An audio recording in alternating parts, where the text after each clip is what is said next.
नमस्कार दोस्तों, एक बार फिर से स्वागत है आपका हमारे YouTube चैनल जीएस बाय आकाश में। आज की इस क्लास में हम लोग स्टैटिक जीके के महत्वपूर्ण प्रश्नों को पढ़ने वाले हैं और ये सारे प्रश्न आपके किसी भी कंपटीशन एग्जाम के लिए बहुत ही ज्यादा इंपॉर्टेंट होगा।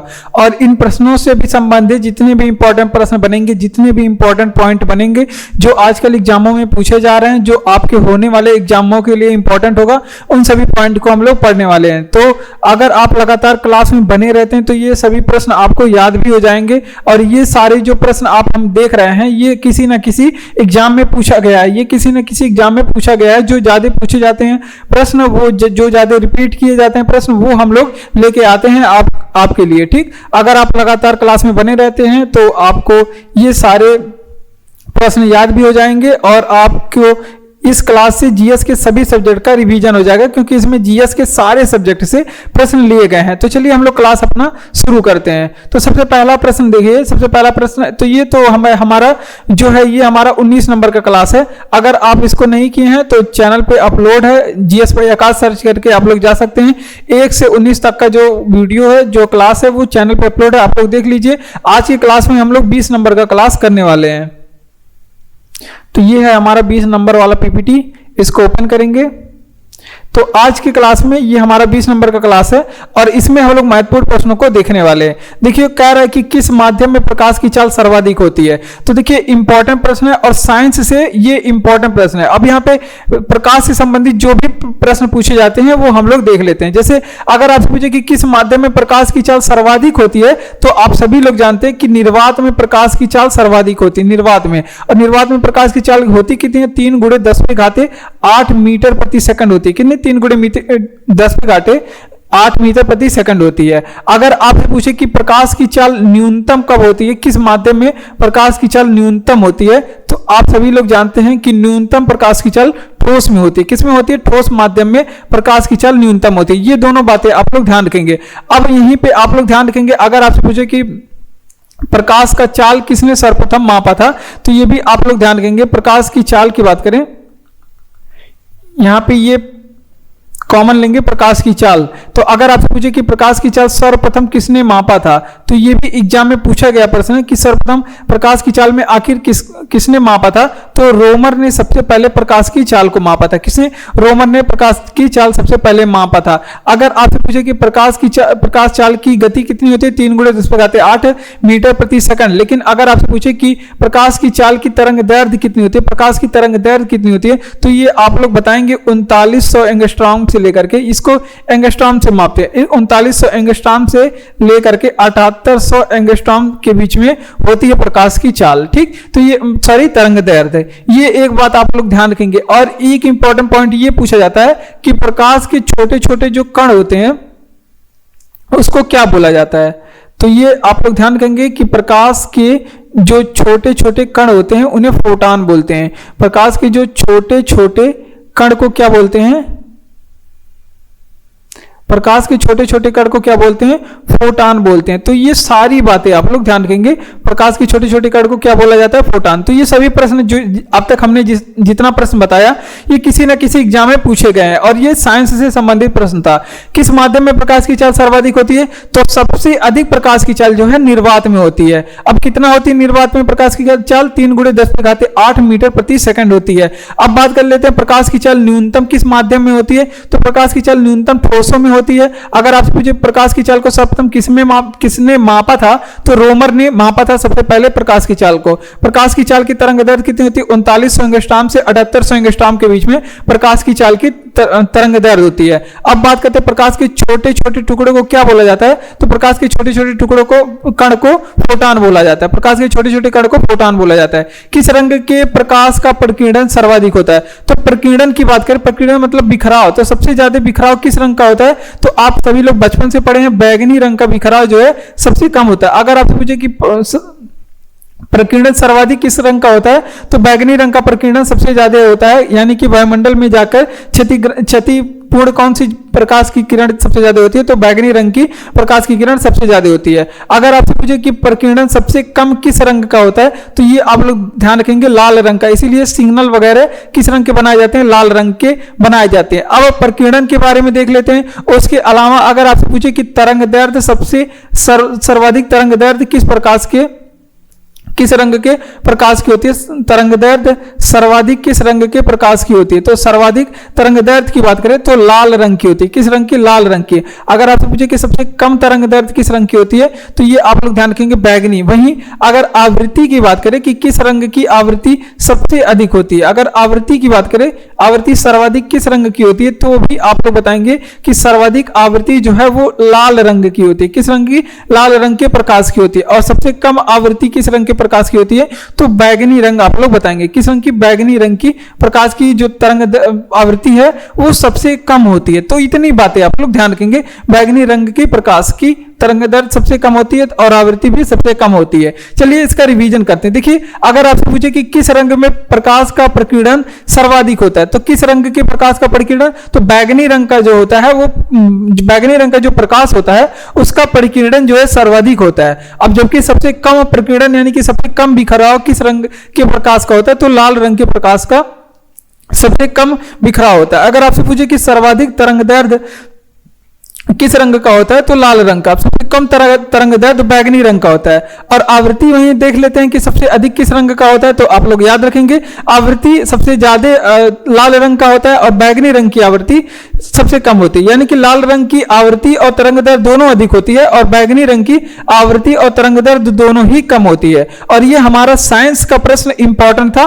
प्रकाश एक चैप्टर होता है जो हमें विस्तार से पढ़ाया जाता है, उसमें इन सभी बातों को बताया जाता है। लेकिन हम लोग इस क्लास में जीएस के जितने भी सब्जेक्ट होते हैं सभी का रिवीजन करने वाले हैं। सभी को आप लोग को रिवीजन हो जाएगा। अगर आप लोग क्लास में अंत तक बने रहते हैं तो आपको बहुत सारे नई चीजें सीखने को मिलेंगी। अगला प्रश्न है कि वाहनों के हेडलाइट में उपयोग दर्पण, तो भी ये भी देखिए प्रकाश चैप्टर से प्रश्न है। वाहनों के हेडलाइट में हमेशा अवतल दर्पण का उपयोग करते हैं और अवतल दर्पण का उपयोग बहुत बार एग्जाम में पूछा गया है, क्योंकि अवतल दर्पण का उपयोग बहुत जगहों पर किया जाता है। जैसे अगर आपसे पूछे कि यहां पे लिख लीजिए कि अगर आपको दाढ़ी बनाना हो, दाढ़ी बनाने में किस दर्पण का प्रयोग करते हैं, तो अवतल दर्पण का। अगर आपको नाक का जांच करवाना हो या फिर कान का जांच करवाना हो, कान का नाक का या फिर कान का नाक का आंख का, इन सभी के जांच करने वाले जो डॉक्टर होते हैं, इन सभी के जांच करने वाले डॉक्टर होते हैं वो सभी अवतल दर्पण का प्रयोग करते हैं। किसका प्रयोग करते हैं? जांच करने में किस दर्पण का प्रयोग किया जाता है? अवतल दर्पण का प्रयोग किया जाता है। तो ये भी आप लोग ध्यान रखेंगे। अब एक इंपॉर्टेंट प्रश्न ध्यान रखेंगे, अगर आपसे पूछे कि गाड़ियों के जो पीछे का दृश्य देखने के लिए किस दर्पण का प्रयोग किया जाता है, तो ये थोड़ी सी अलग हो जाएगा। अगर आपसे पूछे कि वाहनों के पीछे का दृश्य देखने के लिए किस दर्पण का हम लोग उपयोग करते हैं, तो बैक मिरर में हम लोग उत्तल दर्पण का उपयोग करते हैं। किस दर्पण का? उत्तल दर्पण का उपयोग करते हैं। तो ये बातें सारी आप लोग याद रखेंगे। अगर आपसे पूछे कि अभिसारी दर्पण किसे कहते हैं, अभिसारी दर्पण किसे कहते हैं, अभिसारी दर्पण किसे कहते हैं, और अपसारी दर्पण किसे कहते हैं? अभिसारी और अपसारी ये दोनों बातें पूछी जाती हैं कि किसे कहते हैं। तो अपसारी की बात करें या फिर अभिसारी की बात करें? अपसारी दर्पण। तो देखिए अभिसारी की बात करें तो अभिसारी दर्पण होता है आपका, और अभिसारी दर्पण आपका कौन सा होता है? अवतल दर्पण। अवतल दर्पण अभिसारी दर्पण होता है। अब जबकि अपसारी की बात करें तो ये उत्तल दर्पण जो है वो अपसारी होता है। तो ये सारी बातें आप लोग ध्यान रखेंगे। अभिसारी अपसारी ये सभी एग्जामों में पूछे गए हैं। तो चलिए इसका रिवीजन करते हैं। देखिए अगर आप पूछे कि वाहनों के हेडलाइट में या फिर दाढ़ी बनाने में या फिर कान की जांच में, नाक की जांच में, आंख की जांच में कौन से दर्पण का प्रयोग करते हैं, तो इसमें अवतल दर्पण का प्रयोग किया जाता है। वहीं वाहनों में जो पीछे के दृश्य देखने के लिए हम लोग किस दर्पण का प्रयोग करते हैं, तो उसमें उत्तल दर्पण का प्रयोग किया जाता है। अभिसारी दर्पण किसे कहते हैं? अवतल दर्पण को अभिसारी दर्पण कहते हैं। अगर आपसे पूछे कि अपसारी दर्पण किसे कहते हैं, तो वो आप लोग ध्यान रखेंगे कि उत्तल दर्पण को अपसारी दर्पण कहते हैं। तो ये सारी बातें आप लोग ध्यान रखेंगे। अगर आपको क्लास अच्छा लग रहा हो तो क्लास को लाइक करिए, चैनल को सब्सक्राइब करके इसी तरह के वीडियो रोज पाने के लिए, इसी तरह के क्लास रोज पाने के लिए हमारे साथ जुड़ जाइए और अपने दोस्तों तक भी इस क्लास को शेयर करिए। अगर आपको इसका पीडीएफ चाहिए तो पीडीएफ चैनल का लिंक जो है डिस्क्रिप्शन में दिया गया है, आप वहां पर जाकर के इसका पीडीएफ पा सकते हैं। टेलीग्राम चैनल का लिंक है डिस्क्रिप्शन में। अगला प्रश्न फिर साइंस से है और वो भी तारे, ये भी प्रकाश चैप्टर से। किस चैप्टर से? प्रकाश चैप्टर से है। देखिए आकाश में तारे टिमटिमाते क्यों दिखाई देते हैं? तो आकाश में तारे टिमटिमाते दिखाई देने का कारण क्या है? प्रकाश के अपवर्तन के कारण ये घटना होती है। प्रकाश की किस घटना के कारण? प्रकाश के अपवर्तन के कारण ये घटना होती है। तो ये बातें आप लोग ध्यान रखेंगे। अब प्रकाश के अपवर्तन से संबंधित बहुत सारी घटनाएं जो एग्जाम में पूछी जाती हैं। सबसे पहले तो एक और प्रश्न आप लोग बताएंगे, ये पूछा जाता है कि साबुन के बुलबुले चमकीले क्यों दिखाई देते हैं। अगर ये पूछे आपके एग्जाम में कि साबुन के बुलबुले ये चमकीले क्यों दिखाई देते हैं, तो साबुन के बुलबुले का चमकीला दिखना ये किस कारण से होता है? चमकीला दिखना, तो ये प्रकाश का अपवर्तन नहीं होगा, तो ये होगा प्रकाश का व्यतिकरण। कौन सी घटना? व्यतिकरण के कारण प्रकाश की जो है वो आपके साबुन के बुलबुले चमकीले हुए दिखाई देते हैं। आप लोग देखे होंगे साबुन के बुलबुले कैसे दिखते हैं? चमकीले दिखते हैं, ठीक सतरंगी टाइप का दिखते हैं, जैसे इंद्रधनुष होता है। तो ये होता है प्रकाश के व्यतिकरण के कारण। अब जैसे अगर आपसे पूछे कि आसमान का रंग नीला दिखना, यहाँ पे देख लेते हैं व्यतिकरण अपवर्तन की घटना। अगर आपसे पूछे कि आसमान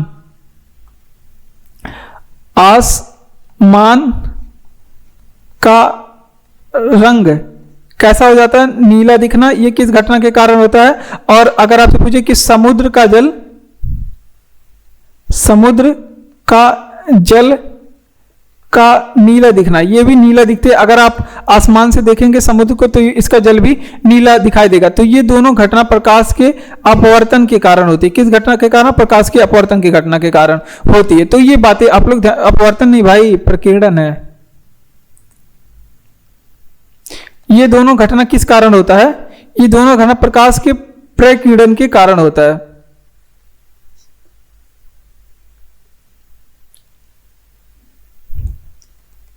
तो इतनी बातें आप लोग ध्यान रखेंगे, ये प्रकीर्णन के कारण होता है। चलिए अब इसका रिवीजन करते हैं। देखिए अगर आप पूछे कि आकाश में तारे टिमटिमाते हुए क्यों दिखाई देते हैं, तो प्रकाश के अपवर्तन के कारण आकाश में तारे टिमटिमाते हुए दिखाई देते हैं। साबुन के बुलबुले का चमकीला दिखना ये प्रकाश की व्यतिकरण घटना की वजह से होता है। किस घटना के कारण? व्यतिकरण घटना के कारण। और आसमान का रंग नीला दिखना, या फिर समुद्र का जल नीला दिखना, ये होता है प्रकीर्णन के कारण। तो ये प्रकाश के हमने 4 एग्जाम्पल को बताएं। अगर आकाश में तारे टिमटिमाते दिखाई देने का कारण पूछे तो आप लोग अपवर्तन बताएंगे। अगर साबुन के बुलबुले का चमकीला दिखना तो आप लोग व्यतिकरण बताएंगे। आसमान का रंग नीला दिखना प्रकीर्णन बताएंगे। और समुद्र के जल का रंग नीला दिखना तो भी आप लोग प्रकीर्णन बताएंगे। प्राथमिक रंग कौन कौन से होते हैं? तो देखिए प्राथमिक रंग जो होता है लाल, हरा, नीला होता है। प्राथमिक रंग ये तीनों होते हैं और ये 1000 बार एग्जाम में पूछा गया है। ये इंपॉर्टेंट प्रश्न है, एग्जाम में पूछ लेता है, आए दिनों एग्जाम में पूछा जाता है। अगर आपसे पूछे कि इंद्रधनुष में कितने रंग होते हैं,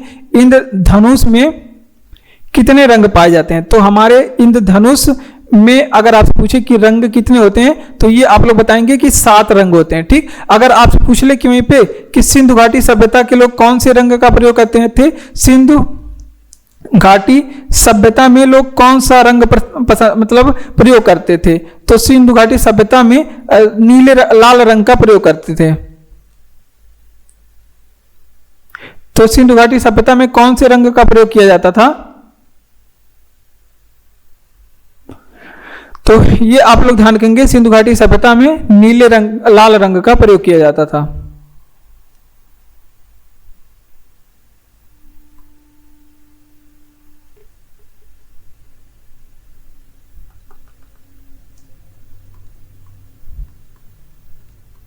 किस रंग का प्रयोग करते थे, लाल रंग का प्रयोग किया जाता था। तो ये सारी बातें आप लोग यहाँ पे ध्यान रखेंगे। चलिए इसका रिवीजन कर लेते हैं, एक बार देख लेते हैं कि प्राथमिक रंग कौन कौन सा, लाल, हरा, नीला, ये सभी प्राथमिक रंग होते हैं। इंद्रधनुष में कितने रंग होते हैं, तो इंद्रधनुष में 7 रंग होते थे। कितने, 7 रंग होते हैं। सिंधु घाटी सभ्यता में किस रंग का प्रयोग होता था, तो इसमें लाल रंग का प्रयोग किया जाता था। इतनी बातें आप लोग ध्यान रखेंगे। वायुयानों के टायरों में, ये भी साइंस से इंपॉर्टेंट प्रश्न है। तो इस क्लास में सभी प्रश्न जो है इंपॉर्टेंट ही आपके लिए लिए गए हैं। जैसे वायुयानों के टायरों में प्रयुक्त गैस कौन कौन सी होती है, तो वायुयानों के टायरों में हम लोग निम्न गैस का प्रयोग, नाइट्रोजन गैस का प्रयोग करते हैं। किस गैस का, नाइट्रोजन गैस का प्रयोग किया जाता है, क्योंकि नाइट्रोजन गैस जो है वो ठंडा होता है। नाइट्रोजन, अब गैसों के बारे में हम लोग देख लेते हैं, इंपॉर्टेंट प्रश्न जो एग्जामों में पूछे जाते हैं। वहीं अगर आपसे पूछे कि वायुयान के बारे में थोड़ी 2 पॉइंट आप लोग ध्यान रखेंगे। अगर इससे पूछ सकता है कि वायुयान की खोज किसने किया था, तो ये आप लोग बताएंगे ओलिवर एंड विलिवर। ओलिवर एंड विलीवर, ये दो भाई थे। ओलिवर एंड विलीवर ये दो भाई थे जिन्हें क्या कहा जाता था, जिन्हें राइट बंधु कहा जाता था। ये तो आप लोग ध्यान रखेंगे कि राइट बंधुओं ने ओलिवर एंड विलीवर नामक राइट बंधुओं ने वायुयान की खोज की। अगर आपसे पूछे कि वायुयान किस मंडल में उड़ते हैं, ये भी एग्जाम में पूछा जाता है, तो ये आप लोग ध्यान रखेंगे समताप मंडल में उड़ते हैं। किस मंडल में? समताप मंडल में उड़ते हैं। ठीक, तो ये बातें आप लोग ध्यान रखेंगे। तो और गैसों के बारे में हम लोग देख लेते हैं। हम चलते हैं हम लोग अपने वायुमंडल में। अब वायुमंडल में कुछ गैसों के बारे में देख लेते हैं। वायुमंडल में सर्वाधिक मात्रा में पाई जाती है नाइट्रोजन। और नाइट्रोजन कितने % पाई जाती है हमारे वायुमंडल में? तो नाइट्रोजन हमारे पास है 78%। अगर सेकंड मात्रा में ऑक्सीजन पाई जाती है। ऑक्सीजन कितने % पाई जाती है हमारे वायुमंडल में? 21% भाग पे ऑक्सीजन पाई जाती है। फिर पाया जाता है कार्बन। कार्बन की प्रतिशतता एग्जाम में पूछी गई है कई बार। ये पूछा जाता है कितने % पाई जाती है? 0.03%। तो बच्चों को याद नहीं रहता तो वो कंफ्यूज हो जाते हैं। 21% है ऑक्सीजन और नाइट्रोजन है 78% और कार्बन है कितना? वो है 0.3%। तो इतनी बातें आप लोग ध्यान रखेंगे। चलिए, वायुयानों के टायरों में उपयुक्त गैस कौन सी होती है? नाइट्रोजन गैस इसके टायरों में भरी जाती है। और वायुयानों की खोज किसने की थी? तो ओलिवर एंड विलीवर राइट बंधुओं ने वायुयानों की खोज की थी। अगर आपसे पूछे कि वायुयान उड़ते कहां पे हैं, तो समताप मंडल में वायुयान उड़ाए जाते हैं। अब चलिए वायुमंडल में चलते हैं। नाइट्रोजन कितने % है? 78% है। ऑक्सीजन पूछ ले इसमें मतलब ऑक्सीजन पूछे कितने % है? वायुमंडल में 21% है। और कार्बन की मात्रा 0.03% है। तो ये बातें आप लोग ध्यान रखेंगे। अब बढ़ते हैं अपने अगले प्रश्न की ओर। और अगला हमारा प्रश्न क्या कह रहा है कि origin of species by natural selection पुस्तक के लेखक कौन थे? तो इस पुस्तक के लेखक हैं डार्विन। कौन है? डार्विन है। ये बात आप लोग ध्यान रखेंगे। चार्ल्स डार्विन को आप लोग जानते होंगे, जिन्होंने जैविक विकास का सिद्धांत दिया। अब ये पूछा जाता है कि इस पुस्तक का प्रकाशन कब हुआ था। अगर आपसे पूछे कि इस पुस्तक का प्रकाशन कब हुआ था, तो इस पुस्तक का प्रकाशन 1859 में हुआ था। कब हुआ था? 1859 में। ठीक, तो ये पूरी बातें आप लोग ध्यान रखेंगे। और अगर आपसे पूछे कि वहीं पे कि जैविक विकास का सिद्धांत किसने दिया, ये भी एग्जाम में पूछा गया है कि जैविक विकास का सिद्धांत किसने दिया था। तो जैविक विकास का सिद्धांत देने वाले चार्ल्स डार्विन है। कौन है? चार्ल्स डार्विन है। ये बातें आप लोग ध्यान रखेंगे। कौन है? Charles Darwin. उसके बाद आप लोग से पूछेगा कि प्राकृतिक चयन का सिद्धांत किसने दिया था। प्राकृतिक चयन का सिद्धांत, ये सिद्धांत किसने दिया था? तो वो भी देने वाले कौन है आपके? वो भी आपके चार्ल्स डार्विन देने वाले कौन है? Charles Darwin. ठीक, ये बातें आप लोग ध्यान रखेंगे। अब एक प्रश्न और यहाँ पे इंपॉर्टेंट है। अगर आप पूछे कि ऑक्सीजन हार्मोन की खोज किसने की थी? ऑक्सीजन हार्मोन की खोज किसने की थी? तो ये भी आप लोग ध्यान रखेंगे। ऑक्सीजन हार्मोन की खोज डार्विन ने किया था। किसने? डार्विन ने किया था। तो ये सारी बातें आप लोग ध्यान रखेंगे। चलिए रिवीजन करते हैं कि origin of species by natural selection पुस्तक के लेखक कौन है? तो इसके लेखक हैं डार्विन। कौन है इसके लेखक? है डार्विन। अब इसका प्रकाशन कब हुआ था? तो इसका प्रकाशन 1859 में हुआ था। और ये पुस्तक जो है ओरिजिन ऑफ स्पीसीज, ये 1000 बार एग्जाम में पूछा गया है। ये बहुत ही ज्यादा इंपॉर्टेंट है, कई बार एग्जाम में पूछा गया है। ये घुमा फिरा के एग्जाम में आता रहता है। ठीक, तो इसे आप लोग ध्यान रखेंगे। और इसके अलावा और भी कुछ पॉइंट आप लोग ध्यान रखेंगे। जैविक विकास का सिद्धांत का प्रतिपादन किसने दिया था? तो डार्विन ने दिया था। और प्राकृतिक चयन का सिद्धांत भी डार्विन ने दिया था। ऑक्सीजन हार्मोन, ऑक्सीजन नामक एक हार्मोन है, इसकी खोज किसने किया था? डार्विन ने किया था। तो डार्विन के बारे में ये 3 महत्वपूर्ण पॉइंट आप लोग जरूर याद रखेंगे। इसे आप लोग कॉपी में नोट करेंगे। शोल्डर में किस धातु का मिश्रण होता है? देखिए हमारे एग्जामों में मिश्र धातुओं से भी प्रश्न पूछी जाती है कि सोल्डर किससे बनाया जाता है, तांबा जस्ता किससे बनाया जाता है, उसके अलावा कांसा किससे बनाया जाता है, पीतल किससे बनता है, फ्यूज तार किससे बनता है। इस तरह के प्रश्न एग्जाम में पूछे जाते हैं। किन धातुओं का मिश्रण होता है? बेल धातु पूछा जाता है, गन धातु पूछा जाता है, किससे बनाते हैं। तो ये सभी आप लोग देख लेते हैं। सोल्डर में किस धातु का मिश्रण होता है? तो सोल्डर में टिन और शीशे का मिश्रण होता है। किसका? टिन और शीशे का मिश्रण होता है। अब 2 चीजें और, अगर आपसे पूछे कि कांसा किसका मिश्रण होता है? कांसा, तो ये तांबा और टिन का मिश्रण होता है। कांसा तांबा प्लस टिन का मिश्रण होता है। अब पूछा जाता है कि पीतल किसका मिश्रण होता है? पीतल, तो पीतल में हम लोग तांबा और जस्ता मिला करके बनाते हैं। किसको? तांबा और जस्ता मिला करके पीतल बनाया जाता है। अब अगर आपसे पूछे कि फ्यूज तार किसके बनाए जाते हैं? फ्यूज तार किसके बनाए जाते हैं? तो इसमें तांबा और टिन मिला के बना, फ्यूज तार जो है वो टिन और शीशा मिला करके बनाया जाता है। टिन और शीशे के मिश्रण से क्या बनाया जाता है, फ्यूज तार बनाए जाते हैं जो घर में लगाया जाता है। ठीक, तो इतनी बातें आप लोग ध्यान रखेंगे। चलिए इसका रिवीजन कर लीजिए कि देखिए सोल्डर में किन धातुओं का मिश्रण होता है, तो इसमें टिन और शीशे के मिश्रण से सोल्डर धातु बनाए जाते हैं। कांसा तांबा और टिन के मिश्रण से बनता है, कांसा जो है तांबा और टिन के मिश्रण से बनता है। पीतल जो है तांबा और जस्ते के मिश्रण से बनता है। फ्यूज तार टिन और शीशे के मिश्रण से बनता है। फ्यूज तार जो है टिन और शीशे के मिश्रण से बनाया जाता है। ग्लूकोमा रोग का संबंध किस अंग से है? अगर ग्लूकोमा रोग का संबंध पूछे या फिर ट्रेकोमा रोग का संबंध पूछे, ग्लूकोमा रोग, ट्रेकोमा रोग या फिर मोतियाबिंद का संबंध पूछे, मोतियाबिंद का संबंध पूछे, तो इन सभी का संबंध किससे है? ग्लूकोमा, ट्रेकोमा, मोतियाबिंद, इन सभी रोगों का जो संबंध है ये है आपका किससे? ग्लूकोमा, ट्रेकोमा, ये सभी आंख से संबंधित है। किससे? आंख से संबंधित है। ठीक, ये बातें आप लोग ध्यान रखेंगे। अब आंख से संबंधित क्या क्या प्रश्न एग्जाम में पूछे गए हैं वो हम लोग देख लेते हैं। जैसे अगर आपसे पूछे कि हमारे शरीर में मतलब आंखों से रतौंधी कब आती है, रतौंधी के बारे में अगर आपसे पूछे कि कब आती है, तो आंखों किस विटामिन की कमी से आती है, तो ये आप लोग ध्यान रखेंगे कि विटामिन ए की कमी से, मतलब विटामिन ए की कमी से रतौंधी आती है। ये बातें आप लोग ध्यान रखेंगे। अब अगर आपसे पूछ ले कि वहीं पे हमारे आंख में वस्तु का प्रतिबिंब किस भाग पे बनता है, वस्तु का प्रतिबिंब आंख के किस भाग पे बनता है, तो वो आप लोग बताएंगे कि वस्तु का प्रतिबिंब बनता है रेटिना पे। अगर आपसे पूछे कि हमारे आंख में नेत्रदान में कौन सा भाग दान किया जाता है, नेत्रदान में कौन सा भाग दान किया जाता है, तो ये भी आप लोग बताएंगे कि नेत्रदान में कॉर्निया का दान किया जाता है। किस भाग का? कॉर्निया का दान किया जाता है। और आप लोग ध्यान रखेंगे कि सर्वाधिक अपवर्तनांक किस चीज का होता है, सर्वाधिक अपवर्तनांक किस चीज का होता है, तो हमारी आंख का जो है अपवर्तनांक सबसे अधिक होता है। किस चीज का? हमारी आंख का अपवर्तनांक सबसे अधिक होता है। तो ये बातें कुछ आप लोग ध्यान रखेंगे। ग्लूकोमा रोग का संबंध किस अंग से है, तो आंख से संबंधित है ग्लूकोमा रोग। अगर आपसे पूछे कि रतौंधी की किस विटामिन की कमी से आता है, तो विटामिन ए की कमी से मतलब रतौंधी आता है। वस्तु का प्रतिबिंब हमारे आंखों में रेटिना पे बनता है। अगर आपसे पूछ ले कि वहीं पे कि नेत्रदान में कौन सा भाग आंख का दान किया जाता है, तो कॉर्निया का दान किया जाता है। और सर्वाधिक अपवर्तनांक किस चीज का होता है, तो हमारी आंख का अपवर्तनांक सबसे अधिक होता है। बढ़ते हैं अपने अगले प्रश्न की ओर। अगला प्रश्न कि विश्व की पहली महिला अंतरिक्ष यात्री का नाम बताइए। तो हमारे विश्व की सबसे पहले महिला अंतरिक्ष यात्री का क्या नाम है? वेलेंटाइना है। क्या नाम है? वेलेंटाइना। और ये किस देश की थी, अब कब गई थी? ये रूस की रहने वाली थी और 1963 में गई थी। अगर आपसे पूछे कि विश्व की पहले पुरुष अंतरिक्ष यात्री कौन थे, अगर आपसे पूछे कि पहले पुरुष अंतरिक्ष यात्री कौन थे जो अंतरिक्ष में गए थे, तो सबसे पहले गए थे, आप लोग ध्यान रखेंगे नाम, यूरी गागरिन। कौन गए थे? यूरी गागरिन, जिनके बारे में आप लोग जानते भी होंगे। यूरी गागरिन सबसे पहले अंतरिक्ष में गए थे। अब ये अंतरिक्ष में कब गए थे, तो सबसे पहले 1961 में ये अंतरिक्ष में गए थे, 1961 में। और अंतरिक्ष में जाने वाले पहले व्यक्ति थे, चाहे महिला में हो गई चाहे पुरुष में, सबसे पहली बार यही गए थे, यूरी गागरिन। और ये किस देश का प्रतिनिधित्व कर रहे थे, तो ये रूस की तरफ से गए थे। किस देश की तरफ से? रूस की तरफ से गए थे।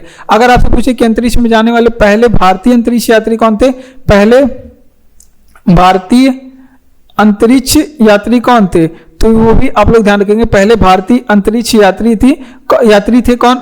राकेश शर्मा। राकेश शर्मा, ये बातें आप लोग ध्यान रखेंगे, भारत की तरफ से गए थे। अब राकेश शर्मा अंतरिक्ष में कब गए थे, तो ये 1984 में गए थे। कब? 1984 या 85 में कब गए थे राकेश शर्मा अंतरिक्ष में, तो वो आप लोग ध्यान रखेंगे 1984 में गए थे। अब अगला इसका रिवीजन करेंगे कि विश्व की पहली महिला अंतरिक्ष यात्री का नाम क्या है? वेलेंटाइना विश्व की पहली महिला अंतरिक्ष यात्री थी। ये 1963 में अंतरिक्ष में गई रूस के तरफ से। और पहला पुरुष कौन था जो अंतरिक्ष में गया? यूरी गागरिन उनका नाम था। 1961 में पहली बार रूस की तरफ से अंतरिक्ष में गए। और पहले भारतीय अंतरिक्ष यात्री का नाम क्या है? राकेश शर्मा 1984 में गए थे। सिनेबार किसका अयस्क है? तो सिनेबार जो है पारा का अयस्क है। किसका अयस्क है? पारा का। पारा को ही क्या बोला जाता है, पारा को या फिर इसे ही मरकरी बोलते हैं। क्या बोलते हैं, मरकरी। अब कुछ धातु और उनके अयस्कों के बारे में एग्जाम में पूछा जाता है, तो हम लोग देखेंगे कुछ धातुओं के बारे में और उनके अयस्कों के बारे में, और ये साइंस से संबंधित प्रश्न है। तो देखिए यहाँ पे साइंस के प्रश्न आप लोग को ज्यादा मिल रहे होंगे। अगर आपसे पूछे कि क्विक सिल्वर किसका, कुछ अब अयस्क के बारे में देख लेते हैं। जैसे अगर आपसे पूछे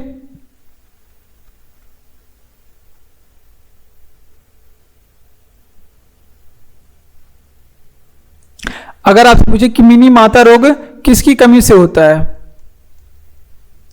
मिनी माता रोग किसकी कमी से होता है, तो ये आप लोग ध्यान रखेंगे कि शरीर में मिनी माता रोग, ये पारा की मात्रा बढ़ने पे शरीर में हमारे पारा की मात्रा क्या होती है, बढ़ जाती है। पारा की मात्रा शरीर में बढ़ने पर मिनी माता रोग होती है। ये बातें आप लोग ध्यान रखेंगे। अगर आपसे पूछे कि अमलगम का निर्माण कैसे किया जाता है, अमलगम का निर्माण कैसे होता है, तो अमलगम के निर्माण के बारे में आप लोग ध्यान रखेंगे। तो इसको पारा के साथ किसी भी अन्य धातु का क्रिया करा देंगे आप, तो क्या बनेगा, अमलगम बनेगा। पारा प्लस अन्य धातु की क्रिया से क्या बनता है, अमलगम बनता है। ये बातें आप लोग ध्यान रखेंगे। अगर आपसे पूछे कि द्रव अवस्था में कौन कौन से तत्व पाए जाते हैं, द्रव अवस्था में कौन कौन से धातु पाए जाते हैं, द्रव अवस्था में कौन कौन से धातु पाए जाते हैं, तो ये एक आपका पारा पाया जाता है और एक आपका ब्रोमीन पाया जाता है। पारा और ब्रोमीन ये द्रव अवस्था में पाए जाते हैं। तो इतनी बातें आप लोग ध्यान रखेंगे। चलिए, सिनेबार किसका अयस्क है, ये मरकरी का अयस्क है। अब कुछ अयस्कों के बारे में तो ये तो नहीं देखेंगे। मिनी माता रोग, शरीर में पारा की मात्रा बढ़ने पे मिनी माता रोग हो जाता है, ये आप लोग ध्यान रखेंगे। अमलगम का निर्माण पारा और अन्य धातुओं के मेल से किया जाता है, अमलगम का निर्माण। द्रव अवस्था में कौन कौन से धातु होते हैं, तो पारा और ब्रोमीन द्रव अवस्था में पाए जाने वाले धातु हैं। अगर आपसे पूछे कि तेल का सबसे बड़ा निर्यातक देश कौन सा है, तो यहाँ पे आप लोग लिखेंगे, इंपॉर्टेंट प्रश्न है जियोग्राफी से, क्योंकि प्रोडक्शन जियोग्राफी में पढ़ा जाता है। तेल का सबसे बड़ा निर्यातक कंट्री है सऊदी अरब, तो ये आप लोग ध्यान रखेंगे, सऊदी अरब है तेल का सबसे बड़ा निर्यातक। अगर आपसे पूछ ले कि कपास का सबसे बड़ा निर्यातक कौन सा कंट्री है, कपास का सबसे बड़ा सर्वाधिक निर्यातक कौन सा देश करता है, तो कपास का सबसे ज्यादा निर्यातन करने वाला भारत करता है। और उसके बाद कपास का सर्वाधिक निर्यातन हो गया भारत। अगर आपसे पूछे कि गेहूं का सर्वाधिक निर्यातक कंट्री कौन सा है, तो वो आप लोग ध्यान रखेंगे, रूस है सबसे ज्यादा गेहूं का सबसे ज्यादा निर्यातन करता है। अब कुछ चीजों के बारे में अगर आपसे पूछे कि कोपा इंडिया युद्ध अभ्यास किन दो देशों के बीच में होता है, कोपा इंडिया युद्ध अभ्यास, या फिर अगर आपसे पूछे कि वज्र प्रहार युद्ध अभ्यास किन दो देशों के बीच में होता है, वज्र प्रहार युद्ध अभ्यास किन दो देशों के बीच में होता है, या फिर अगर आपसे पूछे कि तर्कस युद्ध अभ्यास किन दो देशों के बीच में होता है, तर्कस युद्ध अभ्यास किन दो देशों के बीच में होता है। तो ये सभी जो हमने बताया अभी, ये सभी होता है भारत और अमेरिका के बीच में, भारत एंड यूएसए के बीच में होता है। तो ये सारी बातें आप लोग ध्यान रखेंगे। देखिए, अगर आपसे पूछे कि तेल का सबसे बड़ा निर्यातक, तो सऊदी अरब है तेल का सबसे बड़ा निर्यातक, पूरे विश्व में सबसे बड़ा निर्यातक सऊदी अरब है। अगर आपसे पूछे कि तेल का निर्यातक कंट्री कौन सा, भारत है। कपास का सबसे बड़ा निर्यातक भारत है, वहीं गेहूं का सबसे बड़ा निर्यातक की बात करें तो रूस है। ये दोनों बातें आप लोग याद रख चुके हैं। कोपा इंडिया युद्ध अभ्यास भारत और अमेरिका के बीच में, वज्र प्रहार भारत और अमेरिका के बीच में, तर्कस युद्ध अभ्यास जो है भारत और अमेरिका के बीच में, कई बार एग्जाम में पूछे गए हैं। ठीक, ये सभी आप लोग ध्यान रखेंगे। अगला प्रश्न है कि प्रत्यावर्ती धारा को दृष्टि धारा में परिवर्तित करने वाली युक्ति को क्या कहते हैं, तो प्रत्यावर्ती धारा को दृष्टि धारा में बदलने वाली युक्ति को रेक्टिफायर कहते हैं।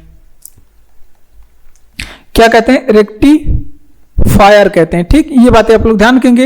ये क्या करता है, प्रत्यावर्ती धारा की मतलब एसी करंट और दृष्टि धारा की मतलब डीसी करंट, एसी करंट को डीसी करंट में बदलने का काम रेक्टिफायर करता है। ये बातें आप लोग ध्यान रखेंगे, एग्जाम में पूछा गया प्रश्न है। अब कुछ प्रश्नों के मतलब धारा से संबंधित, इलेक्ट्रिक से संबंधित या विद्युत से संबंधित कुछ प्रश्न पढ़ लेते हैं। जैसे अगर आपसे पूछे कि ट्रांसफार्मर का प्रयोग हम लोग किस चीज में करते हैं,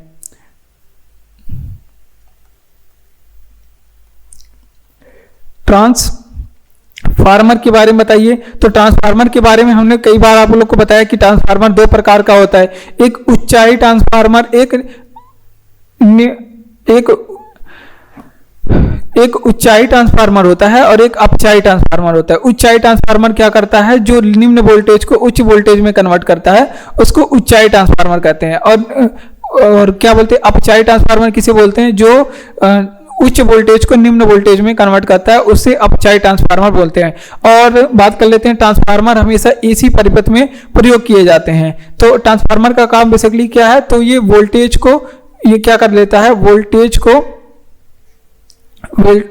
को ये कम या ज्यादा करने का काम करता है। तो ये बातें आप लोग ध्यान रखेंगे, इसका काम का क्या होता है, वोल्टेज को कम या ज्यादा करने का काम होता है। ये बातें आप लोग ध्यान रखेंगे। अब अगर आपसे पूछे कि धारा की माप किससे करते हैं, धारा की माप, तो ये दोनों प्रश्न जो लिखने जा रहे हैं ये एग्जाम में पूछा गया है, 1000 बार पूछा जाता है कि धारा की माप किससे करते हैं परिपथ में, तो अमीटर से करते हैं। अगर आपसे पूछे कि वहीं पे धारा की उपस्थिति, किसी परिपथ में धारा की उपस्थिति का जांच करना हो कि धारा इसमें उपस्थित है कि नहीं, धारा की उपस्थिति का जांच करना हो, तो इसको करते हैं गैल्वेनोमीटर से। किससे करते हैं, गैल्वेनोमीटर से इसकी जांच करते हैं। ठीक, ये बातें आप लोग ध्यान रखेंगे, गैल्वेनोमीटर से इसकी जांच करते हैं। और एक चीज और आप लोग ध्यान रखेंगे, अगर आपसे पूछे कि वहीं पे धारा का मात्रक बताइए, यार इकाई क्या लिखें, अगर आपसे पूछे कि धारा का मात्रक क्या होता है, तो धारा का मात्रक पूछे तो एम्पियर होता है। आप लोग सभी हमेशा बताएंगे एम्पियर, ये भी एग्जाम में पूछा गया। तो ये सभी बातें एग्जाम में पूछी गई हैं। चलिए देख लेते हैं, अगर आपसे पूछे कि दृष्टि धारा को प्रत्यावर्ती धारा में बदलने वाली युक्ति को क्या कहते हैं, इसे रेक्टिफायर कहते हैं। और ट्रांसफार्मर हमेशा क्या काम करता है, ये वोल्टेज को कम या ज्यादा करने में यूज किया जाता है। धारा की माप हम लोग एमीटर से करते हैं। धारा की माप किससे करते हैं, एमीटर से करते हैं। और परिपथ में धारा की उपस्थिति हम लोग गैल्वेनोमीटर से देखते हैं। और धारा का मात्रक क्या होता है, एम्पियर होता है। ये भी बात आप लोग ध्यान रखेंगे। विश्व का सबसे बड़ा इस्लामिक राष्ट्र कौन सा है, तो विश्व का सबसे बड़ा इस्लामिक राष्ट्र यहाँ पे आप लोग नोट करेंगे, इंडोनेशिया है। कौन सा है, इंडोनेशिया है विश्व का, इंडोनेशिया विश्व का सबसे बड़ा इस्लामिक राष्ट्र है। ये बातें आप लोग ध्यान रखेंगे। अगर आपसे पूछे कि इंडोनेशिया की राजधानी क्या है, तो इंडोनेशिया की राजधानी आप लोग बताएंगे जकार्ता है। क्या है, इंडोनेशिया की राजधानी जकार्ता है। और किस द्वीप पे ये बसा हुआ है, इंडोनेशिया की राजधानी क्या है, आप लोग बताएंगे जकार्ता। और किस द्वीप पे बसा हुआ है ये भी आप लोग ध्यान रखेंगे। और भारत और इंडोनेशिया के बीच में कुछ युद्धाभ्यास होता है। जैसे अगर आपसे पूछे कि गरुड़ शक्ति युद्धाभ्यास किन दो देशों के बीच में होता है, गरुड़ शक्ति युद्धाभ्यास किन दो देशों के बीच में होता है, या फिर समुद्र शक्ति के बारे में पूछ ले किन दो देशों के बीच में होता है, तो वो होता है आपके इंडिया यानी कि भारत एंड इंडोनेशिया के बीच में।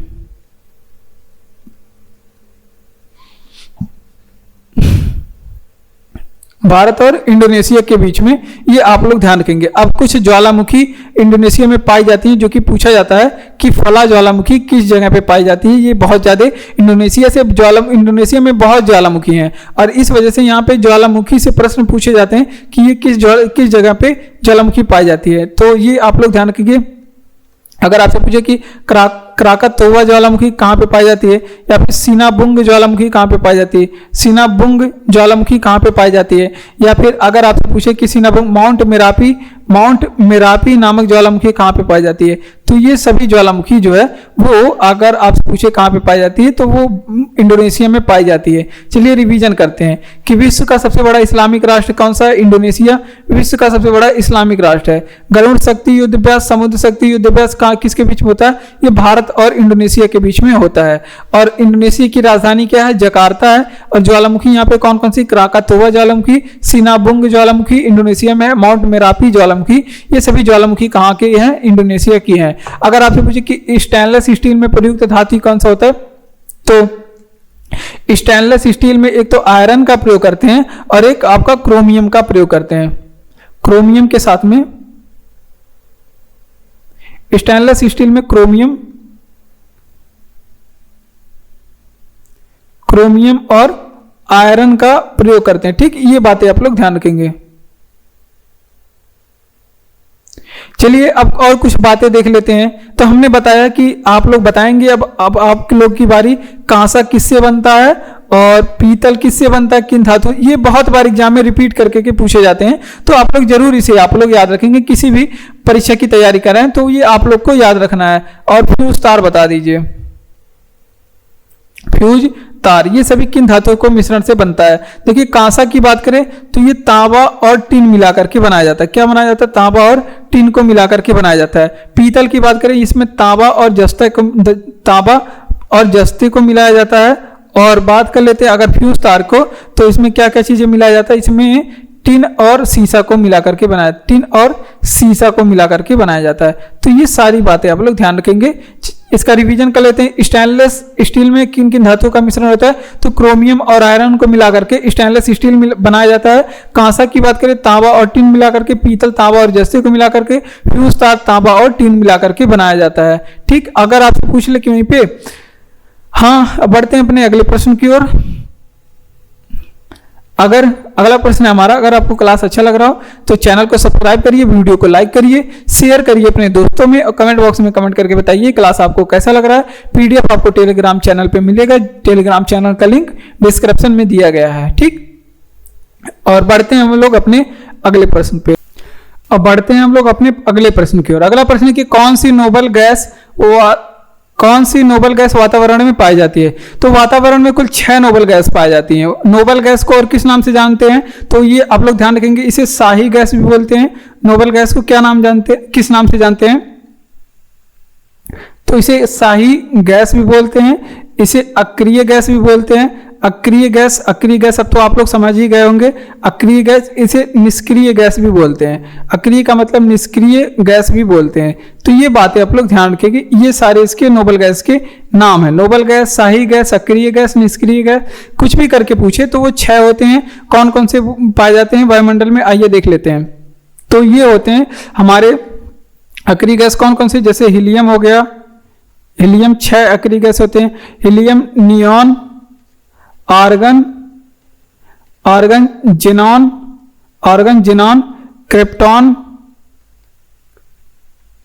क्रिप्टॉन और रेडान। तो ये थे आपके कुछ निष्क्रिय गैस। अब सिंबल देख लेते हैं, इसका सिंबल आर्यन होता है, और क्रिप्टॉन का KR होता है सिंबल, जिनॉन का ZXE होता है, XE होता है जिनॉन का सिंबल, और हीलियम का He आप लोग जानते हैं सिंबल होता है, नियॉन का Ne होता है, Ne इसका सिंबल होता है, और आर्गन का AR सिंबल होता है। तो सिंबल भी आप लोग ध्यान रखेंगे सभी का। देखिए अगर आप पूछे कि कौन सी नोबल गैस वातावरण में पाई जाती है, तो 6 नोबल गैसें वातावरण में पाई जाती हैं। अभी उस पर चर्चा करेंगे। तो सबसे पहले यही जान लीजिए, नोबल गैस को शाही गैस बोलते हैं, अक्रिय गैस बोलते हैं, निष्क्रिय गैस बोलते हैं। ये कुछ नोबल गैसों के नाम है, ये आप लोग ध्यान रखेंगे। और हीलियम हो गया, नियॉन हो गया, जेनॉन हो गया, आर्गन हो गया, क्रिप्टॉन हो गया, रेडान हो गया, ये सभी अक्रिय गैसें हैं जो वायुमंडल में हमारे पाई जाती हैं। तो ये बातें आप लोग ध्यान रखेंगे। अब चलिए अगला प्रश्न हमारा कि भारत का प्रथम तितली उद्यान कहाँ पे स्थित है। तो भारत का प्रथम तितली उद्यान जो है बन्नेरघट्टा राष्ट्रीय जैविक उद्यान है, जो कि कहाँ पे है, कर्नाटक में। ये आप लोग ध्यान रखेंगे। पहले तितली उद्यान पूछ रहा है ना, तो बन्नेरघट्टा राष्ट्रीय उद्यान है, और ये कहाँ पे है, ये यहाँ पे पूरा नाम लिखेंगे, बन्नेरघट्टा जैविक उद्यान, और ये कहाँ पे है, ये है आपके कर्नाटक राज्य में। ये बातें आप लोग ध्यान रखेंगे। अब कुछ नेशनल पार्कों के बारे में पूछ लेते हैं। जैसे अगर आपसे पूछे कि भारत का एकमात्र तैरता नेशनल पार्क, एकमात्र तैरता नेशनल पार्क कौन सा है, तो वो है आपका केबुल लामजाओ नेशनल पार्क। कौन सा, Keibul Lamjao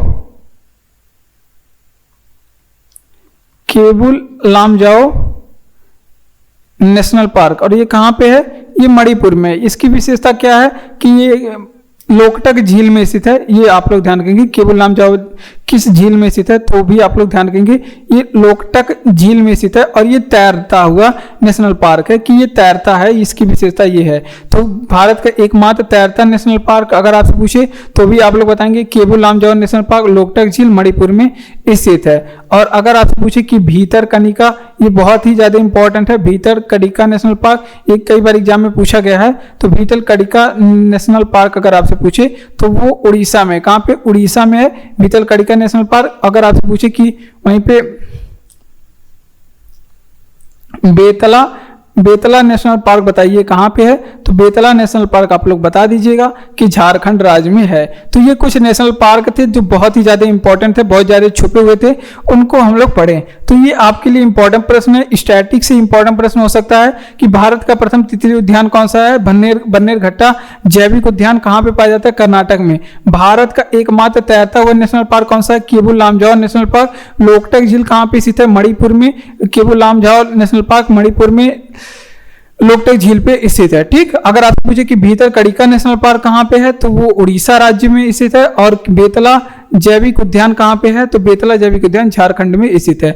bank reserve bank को उधार देता है, तो बैंक छोटा बैंक जो है, यहाँ पे देखिए छोटा बैंक, ये रिजर्व बैंक जो है वो छोटा बैंक होता है, मतलब बैंक जो है छोटा बैंक, और रिजर्व बैंक जो है वो बड़ा बैंक होता है। जब छोटा बैंक बड़े बैंक को उधार देता है तो उसको रिवर्स रेपो रेट बोलते हैं। क्या बोलते हैं उसको?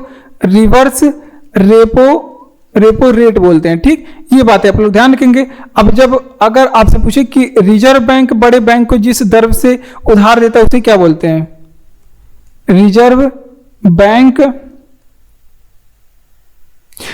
बैंक जिस दर से बैंक को उधार देता है, बैंक को उधार देता है, तो उस दर को क्या बोलते हैं? उस दर को रेपो रेट बोलते हैं। क्या बोलते हैं? रेपो रेट बोलते हैं। उस दर को क्या बोलते हैं? Repo rate. जब बड़ा बैंक जिस दर से छोटे बैंक को उधार देगा उसको कहेंगे रेपो रेट, और जब छोटा बैंक बड़े बैंक को उधार देगा तो उसको बोलेंगे क्या?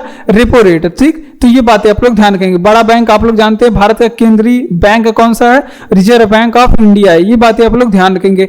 अब बात कर लेते हैं, अगर आपसे पूछे कि बैंक रेट किसे बोलते हैं, बैंक रेट किसे बोलते हैं, तो वो आप लोग ध्यान रखेंगे आरबीआई यानी कि रिजर्व बैंक ऑफ इंडिया द्वारा लिए जाने वाला आधिकारिक ब्याज को क्या बोलते हैं? द्वारा लिया जाने वाला ये एक आधिकारिक ब्याज होता है, जिसे क्या बोलते हैं? इसे ही क्या बोलते हैं? बैंक रेट बोलते हैं। ठीक, तो ये सारी बातें आप लोग ध्यान रखेंगे। रिजर्व बैंक ऑफ इंडिया द्वारा लिया जाने वाला आधिकारिक ब्याज को क्या बोलते हैं? उसे बोलते हैं हम लोग, क्या बोलते हैं? उसे बोलते हैं बैंक रेट। ठीक, ये बातें आप लोग ध्यान रखेंगे। अब चलिए रिवीजन करते हैं। जैसे अगर आपसे पूछे कि बैंक रिजर्व बैंक को उधार देता है किस दर पे, तो वो देता है रिवर्स रेपो रेट पे। और रिजर्व बैंक को उधार जिस दर से देता है उसको बोलते हैं रेपो रेट। बड़ा बैंक छोटे बैंक को जिस दर से उधार देगा उसको बोलेंगे रेपो रेट, और जब छोटा बैंक बड़े बैंक को उधार देगा तो वो रिवर्स रेपो रेट कहलाएगा। और बैंक रेट किसे कहते हैं, ये भी एग्जाम में पूछा गया और यही ऑप्शन सही किया था कि आरबीआई द्वारा लिए जाने वाला आधिकारिक ब्याज को क्या कहते हैं? बैंक रेट कहते हैं। और bank rate, reserve repo rate और रेपो रेट ये सभी तय कौन करता है? तो ये सभी रिजर्व बैंक ऑफ इंडिया यानी कि भारतीय रिजर्व बैंक तय करता है। अगर आप पूछे कि भारत का इथियोपिया किसे कहा जाता है, भारत का इथियोपिया मध्य प्रदेश को कहा जाता है। क्यों कहा जाता है? क्योंकि यहाँ पे इथियोपिया में सर्वाधिक कुपोषण के शिकार मिलते हैं और मध्य प्रदेश में सर्वाधिक कुपोषण के शिकार मिलते हैं। तो इस वजह से भारत का इथियोपिया मध्य प्रदेश को कहा जाता है। कुपोषण का मतलब जब बच्चे पौष्टिक भोजन नहीं कर पाते हैं, संपूर्ण आहार नहीं ले पाते हैं, तो उनको शारीरिक विकास होने में कुछ बाधाएं आ जाती हैं, शरीर पूरी तरह से विकास नहीं हो पाता, तो उस बीमारी को कहते हैं कुपोषण। तो सर्वाधिक कुपोषण जो है वो होता है मध्य प्रदेश राज्य में, सबसे ज्यादा कुपोषण का शिकार है। अब कुछ हमारे भारत के भौगोलिक उपनाम है जिसके बारे में, जैसे भारत का इथियोपिया मध्य प्रदेश को कहा जाता है। अब ऐसे ही कुछ चीजें, जैसे सात द्वीपों की भूमि किसे कहा जाता है? 7 द्वीपों की भूमि किसे कह के संबोधित किया जाता है? तो ये आप लोग नहीं भूलेंगे, 7 द्वीपों की भूमि कहते हैं मुंबई को। किसे कहते हैं? मुंबई। और मुंबई सालेसेट द्वीप पे बसा हुआ है। अगर आप पूछे कि प्यासी भूमि का देश किसे कहते हैं? प्यासी भूमि का देश किसे कहते हैं? तो प्यासी भूमि का देश ये ऑस्ट्रेलिया को कहते हैं। किसे कहते हैं? प्यासी भूमि का देश ऑस्ट्रेलिया महाद्वीप को कहते हैं। किसे कहते हैं? ऑस्ट्रेलिया महाद्वीप को कहते हैं। ठीक, ये बातें आप लोग ध्यान रखेंगे। अगर आपसे पूछे कि वहीं पे 5 नदियों की भूमि किसे कहते हैं? 5 नदियों की भूमि किसे कहते हैं? तो 5 नदियों की भूमि जो है पंजाब को कहते हैं। किसे कहते हैं? पंजाब को 5 नदियों की भूमि कहते हैं। और इसके अलावा अगर आपसे पूछे कि भारत का पेरिस किसे कहते हैं? भारत का पेरिस किसे कहते हैं? तो भारत का पेरिस जो है वो जयपुर को कहते हैं। किसे कहते हैं? जयपुर को कहते हैं। तो ये सारी बातें आप लोग ध्यान रखेंगे। तो देखिए, अगर आपसे पूछे कि भारत का इथियोपिया किसे कहा जाता है? मध्य प्रदेश को कहा जाता है भारत का इथियोपिया, क्योंकि यहाँ पे सर्वाधिक कुपोषण के शिकार मिलते हैं। यहाँ पे सर्वाधिक कुपोषण का शिकार मिलते हैं। 7 द्वीपों की भूमि किसे कहा जाता है? मुंबई को कहा जाता है 7 द्वीपों की भूमि। प्यासी भूमि का देश किसे कहा जाता है? ऑस्ट्रेलिया को कहा जाता है प्यासी भूमि का देश। वैसे 5 नदियों की भूमि पंजाब को कहा जाता है। और भारत का पेरिस किसे कहा जाता है? जयपुर को कहा जाता है। हीरे का भार मापने के लिए देखिए, सोने का भार और नहीं, सोने की शुद्धता मापते हैं कैरेट में, और हीरे का भार पूछे किस में मापा जाता है? तो वो भी कैरेट में मापा जाता है। किसमें? कैरेट में मापा जाता है। ठीक, ये बातें आप लोग ध्यान रखेंगे। अब हीरे से संबंधित कुछ इंपॉर्टेंट प्रश्न देख लेते हैं। हीरे की कुछ खान प्रसिद्ध है विश्व में, जो पूछा जाता है कि किम्बरले की खान, अगर आपसे पूछे किम्बरले की खान कहाँ पे है, तो ये आप लोग बताएंगे ये दक्षिण अफ्रीका में। कहाँ पे? दक्षिण अफ्रीका में। और प्रसिद्ध किस लिए है? तो ये हीरा के लिए प्रसिद्ध है। पन्ना की खान कहाँ पे स्थित है? पन्ना की खान कहाँ पे स्थित है? तो पन्ना की खान जो है वो मध्य प्रदेश में स्थित है। मध्य प्रदेश में स्थित है। और किस वजह से फेमस है? तो भी हीरा के लिए प्रसिद्ध है। ठीक, हीरा के लिए प्रसिद्ध है। और हीरा कठोर क्यों होता है? ये भी एग्जाम में पूछा गया है। हीरे का कठोर होना ये किस वजह से होता है? क्योंकि हीरे अपने चतुष्फलकीय संरचना के कारण, चतुष्फलकीय संरचना पाई जाती है हीरा, इसी वजह से ये कठोर होता है। ठीक, तो ये बातें आप लोग ध्यान रखेंगे। चतुष्फलकीय संरचना के कारण हीरा कठोर होता है। और बात कर लेते हैं टोटल इंटरनल रिफ्लेक्शन किसमें होता है? हीरे में होता है। और ये कार्बन के अपरूप हैं हीरे। तो ये सभी बातें आप लोग ध्यान रखेंगे। देखिए, हीरा और ग्रेफाइट ये दोनों कार्बन के अपरूप होते हैं। हीरे का भार मापने का इकाई क्या है? कैरेट में हीरे का भार मापते हैं। किम्बरले की खान दक्षिण अफ्रीका में हीरा के लिए प्रसिद्ध है। पन्ना की खान जो है मध्य प्रदेश में हीरा के लिए प्रसिद्ध है। और हीरा का कठोर होना चतुष्फलकीय संरचना के कारण उसके होता है।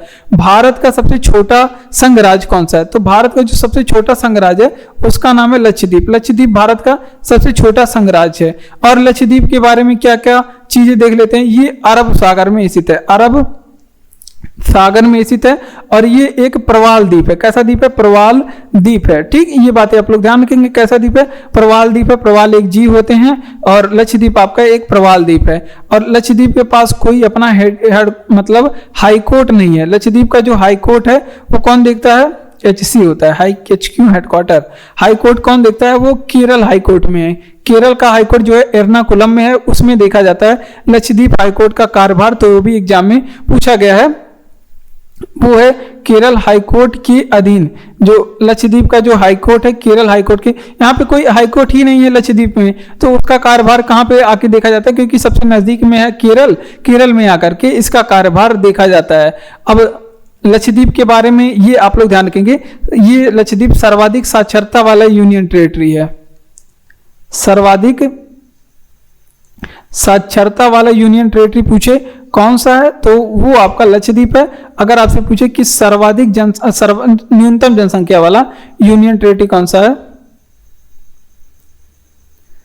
न्यूनतम जनसंख्या वाला यूनियन टेरिटरी कौन सा है, तो न्यूनतम जनसंख्या वाला यूनियन टेरिटरी भी आपका कौन सा है? लक्षद्वीप। तो ये सारी बातें लक्षद्वीप से याद रखेंगे क्योंकि सब इंपॉर्टेंट है। देखिए, भारत का सबसे छोटा संघराज्य कौन सा है? लक्षद्वीप है। और ये एक प्रवाल द्वीप है। और ये स्थित कहाँ पे है? अरब सागर में स्थित है। कहाँ पे? अरब सागर में स्थित है। लक्षद्वीप में कोई अपना हाई कोर्ट नहीं है। लक्षद्वीप का जो हाई कोर्ट का कार्यभार है वो केरल के हाई कोर्ट में देखा जाता है। केरल का हाई कोर्ट एर्नाकुलम में स्थित है।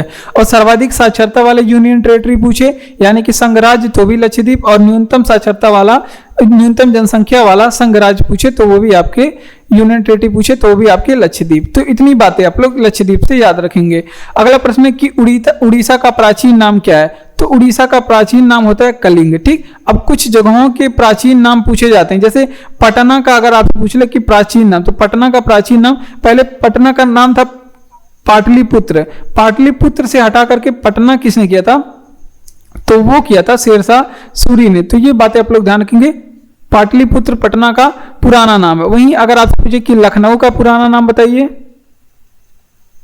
लखनऊ का पुराना नाम बताइए, तो लखनऊ का पुराना नाम लखनौती है। क्या है, लखनौती लखनऊ का पुराना नाम है। ठीक, ये बातें आप लोग ध्यान रखेंगे। उसके अलावा अगर आपसे पूछे कि फैजाबाद का पुराना नाम क्या है, फैजाबाद का पुराना नाम क्या है, तो साकेत है। फैजाबाद का पुराना नाम क्या है,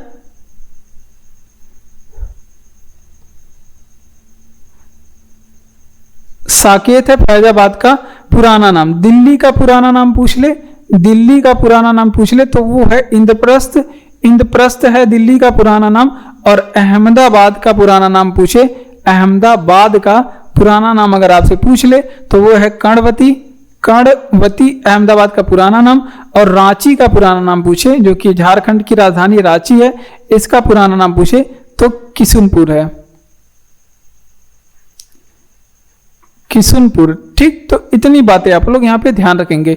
चलिए इसका रिवीजन कर लेते हैं। जैसे अगर आपसे पूछे कि तटीय उड़ीसा का प्राचीन नाम क्या है, तो उड़ीसा का प्राचीन नाम है कलिंग। क्या है, प्राचीन नाम कलिंग है। दिल्ली का प्राचीन नाम इंद्रप्रस्थ है। क्या है, दिल्ली का प्राचीन नाम इंद्रप्रस्थ है। अहमदाबाद का प्राचीन नाम पूछे तो कर्णवती है। अहमदाबाद का प्राचीन नाम क्या है, कर्णवती है। और पटना का प्राचीन नाम पाटलिपुत्र है। और लखनऊ का पुराना नाम लखनौती है, लखनौती है। और फैजाबाद का पुराना नाम क्या है, साकेत है। तो ये सभी बातें आप लोग ध्यान रखेंगे। राष्ट्रीय आपात संविधान के किस अनुच्छेद में है, तो अगर राष्ट्रीय आपात पूछे तो 352 बताएंगे। अगर आपसे पूछे कि वहीं पे राष्ट्रपति शासन किस अनुच्छेद में, राष्ट्रपति शासन किस अनुच्छेद में है, तो राष्ट्रपति शासन जो है 356 में है। अगर आपसे पूछे कि वित्तीय आपात संविधान के किस अनुच्छेद में है, वित्तीय आपात किस अनुच्छेद में है, जो कि आज तक नहीं लगा वित्तीय आपात, 360 में है। वित्तीय आपात का प्रयोग आज तक नहीं किया गया पूरे भारत में, और 352 में। ठीक, ये बातें आप लोग ध्यान रखेंगे। राष्ट्रीय आपात, अब राष्ट्रीय आपात के बारे में आप लोग क्या क्या चीजें देख लेते हैं।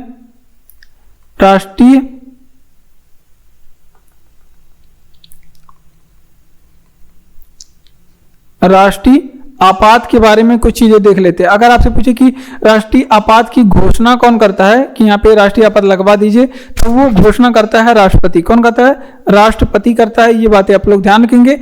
और अगर आपसे पूछे कि कुल कितनी बार लगा, तो अब तक कुल कितनी बार लगा, तो वो आप लोग ध्यान रखेंगे।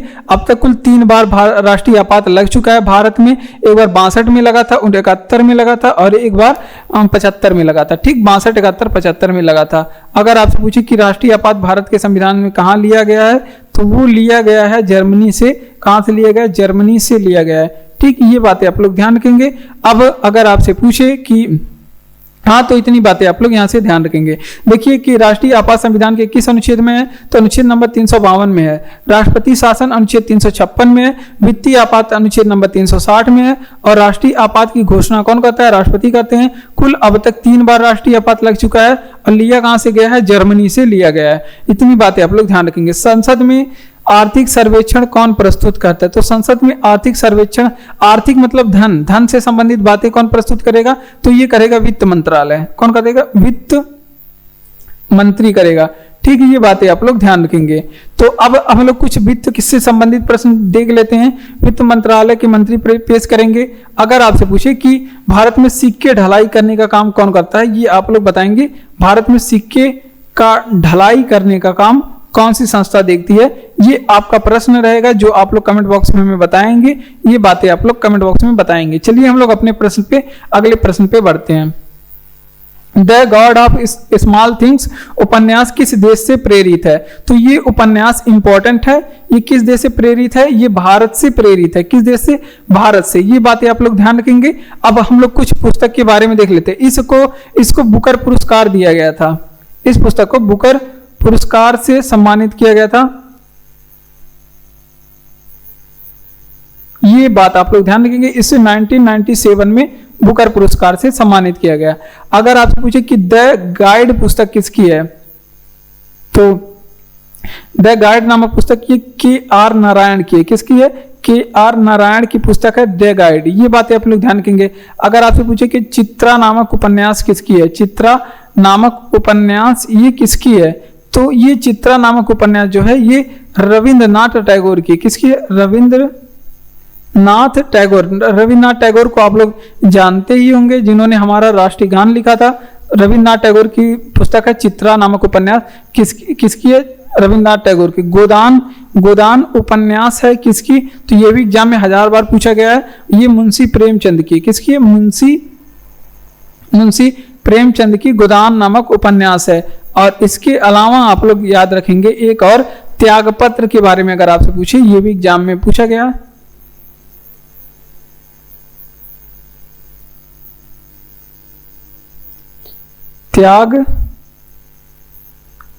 त्यागपत्र नामक ये रचना किसकी है? त्यागपत्र ये जैनेन्द्र की है। किसकी है? जैनेन्द्र की। ठीक, तो इतनी बातें आप लोग ध्यान रखेंगे। चलिए इसका रिवीजन करते हैं। The God of small things उपन्यास किस देश से प्रेरित है? तो ये भारत से प्रेरित है। इसके लिए इन्हें बुकर पुरस्कार दिया गया था 1997 में। द गाइड पुस्तक किसकी है? के.आर. नारायण की है। क्योंकि पुस्तकों के बारे में आप लोग ध्यान रखेंगे, क्योंकि एग्जाम में पूछता है पुस्तकों के बारे में भी। चित्रा उपन्यास रविन्द्रनाथ टैगोर की है। गोदान वही आप लोग ध्यान रखेंगे मुंशी प्रेमचंद की रचना है। आप लोग हिंदी में भी पढ़े होंगे चित्रा और गोदान के बारे में। और त्यागपत्र जैनेन्द्र की रचना है। किस नदी को दक्षिण की गंगा कहा जाता है? तो दक्षिण की गंगा या फिर वृद्ध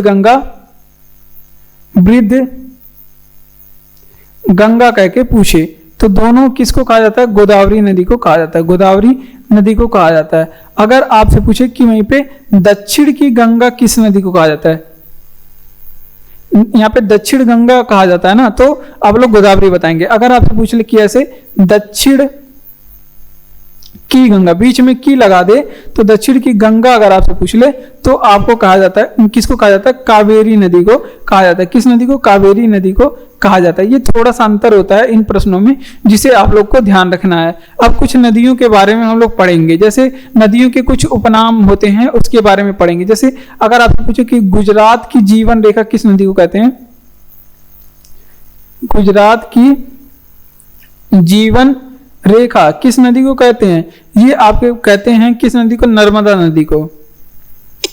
नर्मदा नदी को गुजरात की जीवन रेखा कहते हैं। अगर आपसे पूछे कि यूरोपीय व्यापार की नदी, यूरोपीय व्यापार की जीवन रेखा किस नदी को कहते हैं? यूरोपीय व्यापार की जीवन रेखा, अभी इसके बारे में हमने कुछ समय पहले पढ़ाया था। तो ये कहते हैं राइन नदी को। किस नदी को? राइन नदी को कहते हैं। ठीक, ये बातें आप लोग ध्यान रखेंगे। और एक प्रश्न और आप लोग ध्यान रखेंगे, राइन नदी को कहते हैं। अगर आपसे पूछे कि पॉम ऑयल रिवर किसे कहते हैं? जिसे कहते हैं तेल नदी।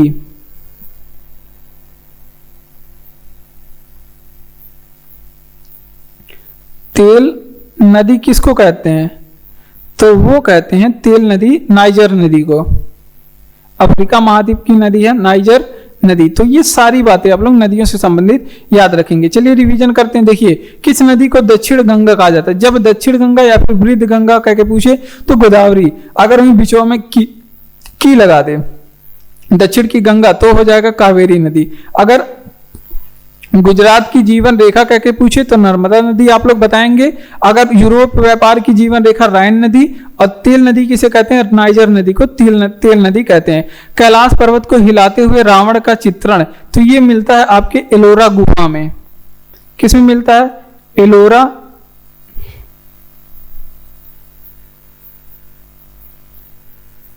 एलोरा की गुफा में मिलता है। अब एलोरा की गुफा आप लोग जानते हैं कहां पे है? ये महाराष्ट्र में। कहां पे? महाराष्ट्र में है। अब ये किस धर्म से संबंधित है, आइए इसके बारे में पूरा देख लेते हैं।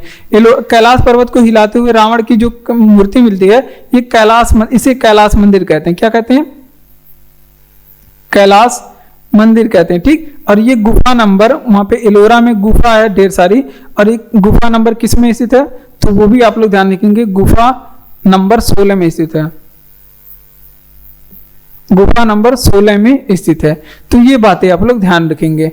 अब कुछ चीजों के बारे में हम लोग देख लेते हैं। जैसे अगर आपसे पूछे कि जो एलोरा का गुफा है, एलोरा गुफा, इसका निर्माण किसने करवाया था, ये भी एग्जाम में पूछा गया है। तो इसका निर्माण कृष्ण प्रथम ने कराया था। किसने?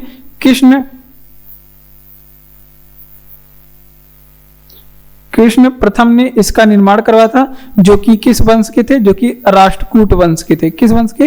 राष्ट्रकूट थे, जो कि राष्ट्रकूट वंश के थे। उसके अलावा अगर आपसे पूछे कि ये किस लिए प्रसिद्ध है, ये किस लिए प्रसिद्ध है, तो ये हिंदू और बौद्ध के लिए प्रसिद्ध है। हिंदू, बौद्ध और जैन तीनों के लिए प्रसिद्ध है। हिंदुओं के लिए प्रसिद्ध है, बौद्धों के लिए भी प्रसिद्ध है, और जैन धर्म से भी संबंधित है। तो ये पूछा जाता है कि हिंदू धर्म से, बौद्ध धर्म से, तीनों कौन सी मंदिर संबंधित है, और इसे विश्व विरासत स्थल में 1983 में घोषित किया गया। विश्व विरासत स्थल 1983 में शामिल किया गया। कैलाश पर्वत को हिलाते हुए रावण का चित्रण कहाँ पे मिलता है, तो एलोरा की गुफा में मिलता है। कहाँ पे? एलोरा की गुफा में मिलता है। और कैलाश मंदिर की बात करें तो ये गुफा नंबर 16 में स्थित है। कैलाश मंदिर 1983 में से विश्व विरासत स्थल बनाया गया। एलोरा की गुफा की बात करें, निर्माण कृष्ण प्रथम ने करवाया था, और ये प्रसिद्ध है किस वजह से, तो ये हिंदू, बौद्ध और जैन तीनों धर्म के लिए प्रसिद्ध है। बढ़ते अपने अगले प्रश्न की ओर। और अगला प्रश्न है कि भारत का प्रायद्वीपीय पठार किस भूभाग का हिस्सा है, तो ये गोंडवाना का हिस्सा है। किसका हिस्सा है? गोंडवाना का हिस्सा है। आइए देखते हैं गोंडवाना क्या है। तो ये जो गोंडवाना जो है, ये सबसे गोंडवाना जो है, और ये जो प्रायद्वीपीय जो पठार है, प्रायद्वीपीय पठार के बारे में ये किस वजह से, किस लिए प्रसिद्ध है, ये भी एग्जाम में पूछा गया है कि प्रायद्वीपीय पठार किस लिए प्रसिद्ध है। तो ये प्रसिद्ध है कोयला के लिए। किसके लिए? कोयला के लिए। और प्रायद्वीपीय पठार से पूरा 98% जो भारत का कोयला है प्रायद्वीपीय पठार से निकाला जाता है। और ये जो प्रायद्वीपीय पठार है, ये भारत का सबसे प्राचीन भाग है। भारत का सबसे प्राचीन भाग है। ठीक, तो ये बातें आप लोग ध्यान रखेंगे। अब यहां पे देख लीजिए, एक पैंजिया नामक भूखंड था।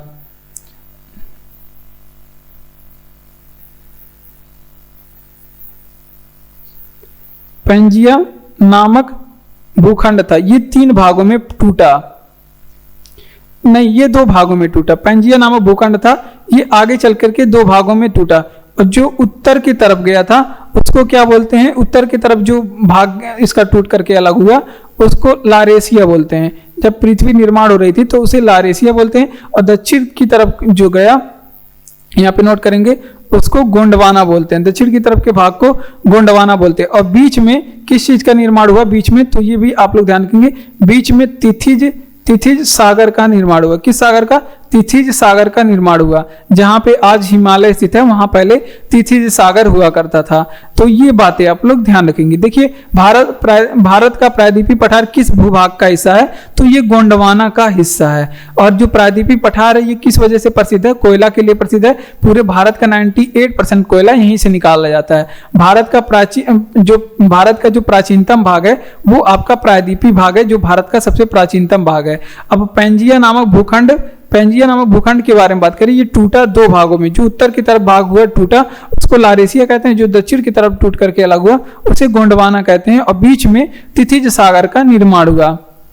राज्यसभा का पदेन अध्यक्ष कौन होता है, तो उपराष्ट्रपति होता है। राज्यसभा का पदेन अध्यक्छ कौन होता है? उपराष्ट्रपति। और राज्यसभा का पदेन अध्यक्ष उपराष्ट्रपति होगा। ये बात किस अनुच्छेद में कही गई है, तो ये बात अनुच्छेद नंबर 64 में कही गई है। और उपराष्ट्रपति का अगर आपसे पूछे कि पद किस अनुच्छेद में है, तो अनुच्छेद नंबर 63 में है। ठीक, ये बातें आप लोग ध्यान रखेंगे। अगर आपसे पूछे कि उपराष्ट्रपति का निर्वाचन कैसे होता है, अगर उपराष्ट्रपति के निर्वाचन के बारे में कुछ चीजें देख लेते हैं। जैसे उपराष्ट्रपति हमारे एग्जाम के लिए बहुत ज्यादा इंपॉर्टेंट है, तो इसका निर्वाचन जो है वो संसद सदस्य द्वारा होता है। अभी यूपीपी के एग्जाम में भी उपराष्ट्रपति से प्रश्न पूछा गया था। संसद सदस्य द्वारा उपराष्ट्रपति का निर्वाचन होता है। ठीक, संसद के सदस्य इन्हें चुनते हैं। उपराष्ट्रपति का निर्वाचन संसद के सदस्य द्वारा होते हैं और इसमें अप्रत्यक्ष चुनाव होता है। कैसे चुनाव होता है? अप्रत्यक्ष चुनाव होता है। ठीक, ये बातें आप लोग ध्यान रखेंगे। अगर इनके चुनाव में कोई विवाद हो जाता है, उपराष्ट्रपति या राष्ट्रपति के चुनाव में कोई विवाद हो जाता है, तो वो उसका निपटारा कौन करता है? वो राष्ट्रपति कौन करता है? राष्ट्रपति नहीं, सुप्रीम कोर्ट करता है। और उपराष्ट्रपति का जो पद है, अगर आपसे पूछे कि कहां से लिया गया है, तो ये अमेरिका से लिया गया है। कहां से? अमेरिका से लिया गया है। ठीक, तो ये बातें आप लोग ध्यान रखेंगे। तो इसका रिवीजन कर लेंगे। जैसे अगर आपसे पूछे कि भारत का पदेन राज्यसभा का पदेन अध्यक्ष कौन होता है, तो उपराष्ट्रपति राज्यसभा का पदेन अध्यक्ष होता है। उपराष्ट्रपति राज्यसभा का पदेन अध्यक्ष होगा, ये बात कही गई है अनुच्छेद नंबर 64 में। और उपराष्ट्रपति का पद अनुच्छेद नंबर 63 में है। लिया कहां से गया है? तो ये आप लोग ध्यान रखेंगे, ये अमेरिका से लिया गया है। निर्वाचन संसद के सदस्यों द्वारा होता है उपराष्ट्रपति का, और अप्रत्यक्ष चुनाव होता है। अगला प्रश्न है कि लॉन्ग वॉक टू फ्रीडम किसकी आत्मकथा है? तो ये नेल्सन मंडेला की है। Nelson Mandela. और नेल्सन मंडेला के बारे में आप लोग क्या याद रखेंगे कि ये भारत के, ये जो है, ये दक्षिण अफ्रीका के पहले अश्वेत राष्ट्रपति थे। दक्षिण अफ्रीका के पहले अश्वेत राष्ट्रपति हैं। यहाँ पे दक्षिण अफ्रीका में जो है नस्ली भेदभाव चलता रहता है। गोरे लोगों के बीच में और काले लोगों के बीच में भेदभाव चलता रहता है। तो दक्षिण अफ्रीका की नेल्सन मंडेला जो है, ये जो है नेल्सन मंडेला दक्षिण अफ्रीका के पहले अश्वेत राष्ट्रपति थे, यानी कि ये काले राष्ट्रपति थे वहां के। और नेल्सन मंडेला को भारत रत्न कब दिया गया था, ये भी पूछा जाता है कि नेल्सन मंडेला को भारत रत्न कब दिया गया। तो 1990 में इन्हें भारत रत्न से सम्मानित किया गया था। कब? 1990 में। और नेल्सन मंडेला के बारे में आप लोग ध्यान रखेंगे, इन्हें क्या कहा जाता है? नेल्सन मंडेला को, तो इन्हें अफ्रीकन गांधी कहा जाता है। क्या कहा जाता है? अफ्रीकन। नेल्सन मंडेला को अफ्रीकन गांधी कहा जाता है। ये भी बात आप लोग ध्यान रखेंगे। अब अगर आपसे पूछे कि नेल्सन मंडेला दिवस हम लोग कब मनाते हैं? नेल्सन मंडेला दिवस हम लोग कब मनाते हैं?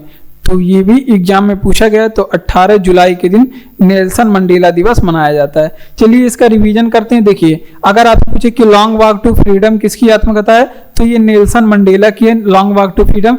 इन्हें दक्षिण अफ्रीका के अश्वेत राष्ट्रपति हैं। भारत रत्न इन्हें 1990 में दिया गया था। भारत रत्न 1990 में दिया गया था। और इन्हें क्या कहा जाता है? तो इन्हें अफ्रीकन गांधी कहा जाता है। क्या कहा जाता है? अफ्रीकन गांधी कहा जाता है। नेल्सन मंडेला दिवस कब मनाया जाता है? 18 जुलाई के दिन नेल्सन मंडेला दिवस मनाया जाता है। बढ़ते हैं अपने अगले प्रश्न की ओर। तो जय हिंद। आज की क्लास में बस इतना ही। अगर आपको क्लास अच्छा लगा हो तो क्लास को लाइक करिए, चैनल को सब्सक्राइब करके हमारे साथ जुड़ जाइए इसी तरह के और भी क्लास पाने के लिए। और आप लोग पढ़ते रहिए, हंसते रहिए, मुस्कुराते रहिए, लगातार पढ़ते रहिए और खुश रहिए। खुशी से ज्यादा इंपॉर्टेंट चीज कुछ नहीं है।